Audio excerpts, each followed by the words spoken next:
13ನೇ ತಾರೀಕು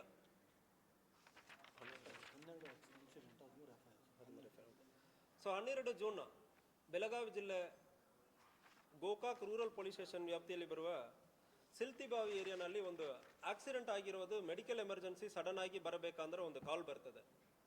ಆ ಕಾಲನ್ನು ಅಟೆಂಡ್ ಮಾಡಕ್ಕೆ ಹೋಗುವಾಗ ಅಲ್ಲಿ ಒಂದು 2 ಜನ ಗಂಡ ಹೆಂಡತಿ ಬಿದ್ದಿರ್ತಾರೆ, 2 ವೀಲರಲ್ಲಿ ಹೋಗಿ ಬಿದ್ದಿರ್ತಾರೆ. ಸೊ ಗಂಡನಿಗೆ ಏನೋ ಮೇಜರ್ ಗಾಯ ಏನೂ ಇಲ್ಲ, ಅವನಲ್ಲಿ ಬಿದ್ದಿರ್ತಾನೆ. ಹೆಂಡತಿಗೆ ಗಾಯ ಯಾವುದು, ಮೇಜರ್ ಗಾಯ ಯಾವುದು ಕಾಣ್ತಾ ಇಲ್ಲ. ಸೊ ಬಾಯಲ್ಲಿ ಫ್ರಾತ್ ಸ್ವಲ್ಪ ಇರುವುದು ಮೈಲ್ಡ್ ಆಗಿ ಕಾಣ್ತಾ ಇತ್ತು. ಗಂಡನ ಜೊತೆ ಮಾತಾಡುವಾಗ ಗಂಡನೇ ಕಾಲ್ ಮಾಡಿರ್ತಾನೆ, ನಾನು ಇಲ್ಲಿ ಮರಗುಂಬಿ ದೇವಸ್ಥಾನದಿಂದ ಬರ್ತಾ ಇದ್ದೆ, ನಾನು ಹೆಂಡ್ತಿನೋ, ಇಲ್ಲಿ ಆಕ್ಸಿಡೆಂಟ್ ಆಗಿತ್ತು, ಸೆಲ್ಫ್ ಸ್ಕಿಡ್ ಆಯಿತು, ಆಕ್ಸಿಡೆಂಟ್ ಆಗಿತ್ತು, ನಾವು ಬಿದ್ದುಬಿಟ್ಟಿದ್ದೀವಿ ಅಂದರೆ ಹೇಳ್ಬಿಟ್ಟು ಹೇಳ್ತಾನೆ. ಸೊ ಗಂಡ ಹೆಂಡ್ತಿಯನ್ನು ಹಾಸ್ಪಿಟಲ್ ಕರ್ಕೊಂಡು ಹೋಗಿ ಚೆಕ್ ಮಾಡುವಾಗ ಹೆಂಡ್ತಿ ಡೆತ್ ಆಗಿರ್ತಾರೆ, ಯಾವುದೇ ಗಾಯ ಇರಲ್ಲ, ಬಟ್ ಡೆತ್ ಆಗಿರ್ತಾರೆ. ಗಂಡನಿಗೆ ಯಾವುದೇ ಗಾಯ ಇರಲ್ಲ, ನಾರ್ಮಲ್ ಇರ್ತಾನೆ. ಎಲ್ಲ ಚೆಕ್ ಮಾಡೋ ಸಂದರ್ಭದಲ್ಲಿ ನಾರ್ಮಲ್ ಇರ್ತಾನೆ. ಪೊಲೀಸ್ ಸ್ಟೇಷನ್ಗೆ ಕರ್ಕೊಂಡು ಬಂದು ಸಂಪೂರ್ಣವಾಗಿ ಏನೇನಾಗಿದೆ ಅಂದರೆ ವಿಚಾರಣೆ ಮಾಡೋ ಸಂದರ್ಭದಲ್ಲಿ ಆ ಗಂಡನ ಹೆಸರು ಸಂತೋಷ್ ರೇವಣ್ಣ ಪಟ್ಟಾಯತ್, 33 ವರ್ಷ, ಸಿಂತಿಗುರಿ ಬೆಟ್ಟ ವಿಲೇಜ್, ಘಟಪ್ರಭಾ ಹತ್ತಿರ ಇರ್ತದೆ. ಇವನ ಹೆಂಡತಿ ಸಾಕವ ಸಂತೋಷ್ ಪಟ್ಟಾಯತ್, 32 ವರ್ಷ. ಇವ್ರಿಗೆ 2 ಮಕ್ಕಳು ಇರ್ತಾರೆ. ಗಂಡ ಹೆಂಡತಿ ಇಬ್ಬರು ಸಿಂತಿಗುರಿ ಬೆಟ್ಟನಲ್ಲಿ ವಾಸ ಮಾಡ್ತಾರೆ. ಇವನು ಟೈಲ್ಸ್ ಫಿಕ್ಸ್ ಮಾಡುವ ಕೆಲಸ ಮಾಡ್ತಾ ಇರ್ತಾನೆ. ಹೆಂಡತಿ ಅಂಗನವಾಡಿ ಕೆಲಸಕ್ಕೆ ಹಿಂಗಳು ಸೇರಬೇಕಂದ್ರೆ ಓದ್ತಾ ಇರ್ತಾರೆ ಇತ್ತೀಚೆಗೆ. ಸೊ ಇವನಕ್ಕೊಂದು ಎಕ್ಸ್ಟ್ರಾ ಮ್ಯಾರಿಟಲ್ ಅಫೇರ್ ಇರುವುದು ಕಂಡು ಬಂದಿರ್ತದೆ. ಆದ್ದರಿಂದ ಹೆಂಡತಿಯನ್ನು ಸಾಯಿಸಬೇಕಂದ್ರೆ ಪ್ಲಾನ್ ಮಾಡಿ 12ನೇ ತಾರೀಕು ಜೂನ್ 12ನೇ ತಾರೀಕು ಸಾಯಂಕಾಲ 4 ಗಂಟೆಗೆ ಮುರುಗೋಡಿ ಮರಕುಂಬಿ ದೇವಸ್ಥಾನಕ್ಕೆ ಹೋಗಿ ಬರೋಣ ಅಂದರೆ ಹೆಂಡತಿಯನ್ನು ಕರ್ಕೊಂಡು ಹೋಗ್ತಾನೆ. ಕರ್ಕೊಂಡು ಹೋಗಿ ಅಲ್ಲಿ ಹೋಗಿಬಿಟ್ಟು ರಿಟರ್ನ್ ಬರೋ ಸಂದರ್ಭದಲ್ಲಿ ಮುರುಗೋಡಲ್ಲಿ ಒಂದು ಜೀರಾ ಸೋಡಾವನ್ನು ತಗೊಳ್ತಾನೆ. ಜೀರಾ ಸೋಡಾನಲ್ಲಿ ರ್ಯಾಟ್ ಪಾಯ್ಸನ್ ಮತ್ತು ಗಾಜಿನ ಗ್ಲಾಸ್ ಪೌಡರನ್ನು ಹಾಕ್ತಾನೆ. ಪೌಡ್ರನ್ನು ಹಾಕಿ ಹೆಂಡತಿಗೆ ಮಿಕ್ಸ್ ಮಾಡಿಬಿಟ್ಟು ಸ್ವಲ್ಪ ದೂರ ಬಂದು ಜೀರಾ ವಾಟರ್ ಕುಡಿ, ನಿಮಗೆ ಸಮಸ್ಯೆ ಇರೋದ್ರಿಂದ ಜೀರಾ ವಾಟರ್ ಕುಡಿ ಅಂದರೆ ಹೇಳ್ಬಿಟ್ಟು ಹೆಂಡತಿ ಕೊಡ್ತಾನೆ. ಮಿಕ್ಸ್ ಮಾಡದೇ ಇರೋದನ್ನು ಇವನು ಕುಡಿತಾನೆ. ಇನ್ನೊಂದಲ್ಲಿ ಕುಡಿದ ನಂತರ ಒಂದು 10 ಕಿಲೋಮೀಟರ್ ಟ್ರಾವೆಲ್ ಮಾಡಿ ಸಿಲ್ತಿಬಾವಿ ಬರೋ ಸಂದರ್ಭದಲ್ಲಿ ಹೆಂಡತಿಗೆ ಹುಷಾರು ತಪ್ತದೆ, ಶಿವರಿಂಗ್ ಆಗ್ತದೆ. ಆಗೋ ಸಂದರ್ಭದಲ್ಲಿ ಅಲ್ಲಿನೇ ಗಾಡಿಯನ್ನು ನಿಲ್ಲಿಸ್ತಾರೆ. ತುಂಬ ಇವ್ರಿಗೆ ಮೆಡಿಕಲಿ ಸಮಸ್ಯೆ ಆಗೋ ಸಂದರ್ಭದಲ್ಲಿ ಗಂಡನೇ ಸ್ಟ್ರಾಂಗ್ಲೇಟ್ ಮಾಡ್ತಾನೆ, ಕುತ್ತಿಗೆಗೆ ಸ್ಟ್ರಾಂಗ್ಲೇಟ್ ಮಾಡಿಬಿಟ್ಟು ಕೊಲೆ ಮಾಡ್ತಾನೆ.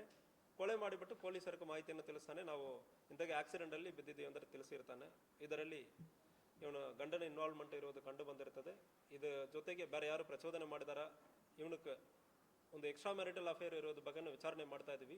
ಅವರ ಪಾತ್ರ ಇರೋದ್ರ ಬಗ್ಗೆ ಇದುವರೆ ಕಂಡು ಬಂದಿಲ್ಲ. ಬಟ್ ಅವರು ಕೊಲೆ ಮಾಡೋಕ್ಕೆ ಹೇಳಿದ್ದಾರೆ ಅಂದರೆ ಅದನ್ನು ಕೂಡ ವಿಚಾರಣೆಯಲ್ಲಿ ನಡೀತಾ ಇದೆ. ಸೊ ಆಲ್ರೆಡಿ ಅಕ್ಯೂಸರನ್ನು ಸೆಕ್ಯೂರ್ ಮಾಡಿ ಪ್ರೊಡ್ಯೂಸ್ ಮಾಡಲಾಗಿದೆ. ತನಿಖೆಯಲ್ಲಿ ಇದೆ, ಕೇಸ್ ತನಿಖೆಯಲ್ಲಿ ಇದೆ. ಇದರಲ್ಲಿ ಬೇರೆ ಯಾರು ಇನ್ವಾಲ್ವ್ ಆಗಿದ್ದಾರೆ ಅಂದರೆ ಅದು ತನಿಖೆ ನಡೀತಾ ಇದೆ. ಟೈಲ್ಸ್ ಫಿಕ್ಸ್ ಮಾಡೋದು, ಟೈಲ್ಸ್ ವರ್ಕ್.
ಅಟ್ಯಾಕ್ ಏನಾದ್ರು